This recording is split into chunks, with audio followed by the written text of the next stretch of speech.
നമസ്കാരം. ഞാൻ സുകുമാരി.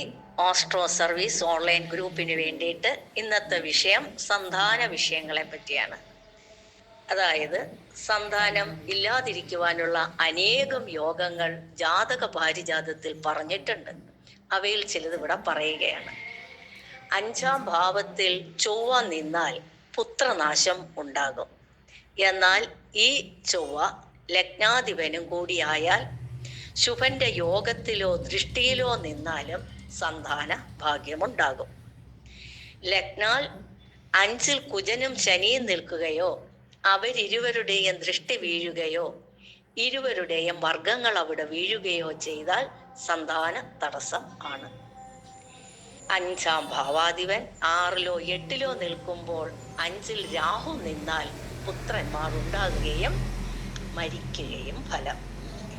ലഗ്നാധിപൻ 5-ലും 5-ാം ഭാവാധിപൻ ലഗ്നത്തിലും നിന്നാൽ ദത്ത് പുത്ര യോഗമാണത്. ഇനി 2-ാം ഭാവാധിപനും 5-ാം ഭാവാധിപനും ദുർബലന്മാരായി നിൽക്കുമ്പോൾ 5-ൽ പാപദൃഷ്ടി ഉണ്ടായാൽ എത്ര ഭാര്യമാരുണ്ടായാലും പുത്രൻ ഉണ്ടാവുകയില്ല.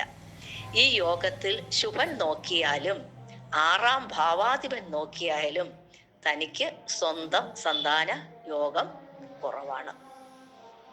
ലഗ്നാധിപൻ 6-ലോ 8-ലോ നിൽക്കുമ്പോൾ 5-ാം ഭാവാധിപന് പാപയോഗമോ ശത്രുഗ്രഹദൃഷ്ടിയോ നീചഗ്രഹദൃഷ്ടിയോ ഉണ്ടായാൽ സന്താന യോഗം ഉണ്ടാകില്ല. ലഗ്നം 5, 7, 9 എന്നീ ഭാവാധിപന്മാർ എല്ലാം ബലമില്ലാത്തവരായി നിന്നാൽ സന്താന യോഗം കുറവാണ്. 5-ൽ പാപൻ നിൽക്കുമ്പോൾ 5-ാം ഭാവാധിപൻ ശുഭദൃഷ്ടിയില്ലാതെ നീചരാശിയിൽ നിന്നാൽ സന്താന യോഗം കുറവാണ്. ലഗ്നം, ചന്ദ്രൻ, വ്യാഴം എന്നിവരുടെ 5-ൽ ശുഭയോഗമോ ശുഭദൃഷ്ടിയോ ഇല്ലാതെ പാപൻ നിന്നാൽ സന്താന തടസ്സമാണ്. വ്യാഴം പാപന്മാരുടെ മധ്യത്തിൽ നിൽക്കുമ്പോൾ ശുഭയോഗ ദൃഷ്ടി ഇല്ലാതിരിക്കുകയും 5-ാം ഭാവാധിപന് ബലക്കുറവുമായാൽ സന്താന യോഗം കുറവാണ്. 4-ൽ പാപനും 7-ൽ ശുക്രനും 10-ൽ ചന്ദ്രനും നിന്നാൽ സന്തതി വിച്ഛേദം ഉണ്ടാകാം. നന്ദി, നമസ്കാരം.